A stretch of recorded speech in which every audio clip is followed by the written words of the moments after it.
जागतिक आदिवासी दिनानिमित्त कल्याण डोंबिवली शहरात आदिवासी समाजाच्या हक्कासाठी आवाज बुलंद करत भव्य उत्सव आणि रॅलीचे आयोजन करण्यात आले।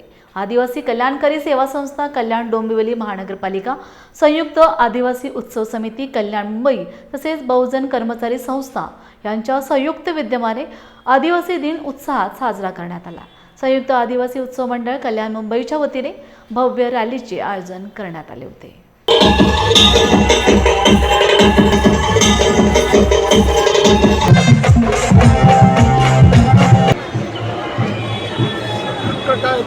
प्रत्येकाचं जे मूलभूत अन्न वस्त्र निवारा हे प्रत्येकाचं देशी ध्येय आहे।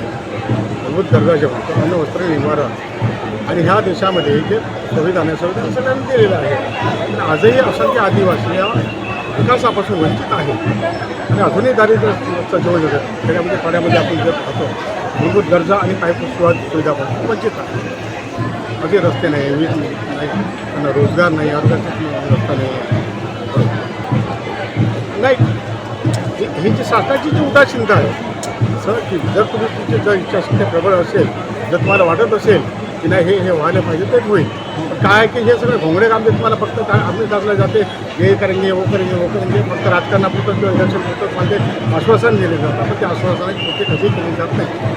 म्हणजे मी काहीच होत नाही असं मी म्हणणार नाही, परंतु अंधळगते पुत्र पिकाचे असं तुम्हाला म्हटलं की बाबा ह्या देशामध्ये डिफेन्स अँड ट्रायबल मिनिस्ट्री हे सगळ्यात जास्त फंडिंग होते।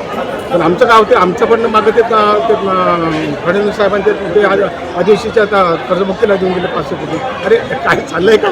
आणि आमचा जो मुख्यमंत्री आहे काहीच बोलत नाही। शिक्षणाच्या संदर्भात असं की ज्या सुविधा असायला पाहिजे, आज आता अनेक आश्रमशाळा आहे, पण त्या आश्रमशाळेमध्ये मिळणारे सुखसुविधा ते मिळतं का नाही मिळत। बरोबर अंधळगते पुत्र पिकाच्या वरमाळ ते म्हणतो तुम्हाला ठीक आहे, फंडिंग येतो होतं, पण ते इथे इन्स्पेक्शन केलं जात नाही किंवा समजा आता प्रत्येक संघटनेत जाऊन तिथं तोसत भेटल्यानंतर तुमच्यासारखे जे लोक आहेत तुम्ही थोडंसं ते काम करावं, एखाद्या समजा एखाद्या शाळेला भेट द्यावी, तिथं काय परिस्थिती आहे, त्यांना जे महिलांच्या मिळते का नाही मिळत, बरोबर। आणि असे प्रश्न मीडियासुद्धा होता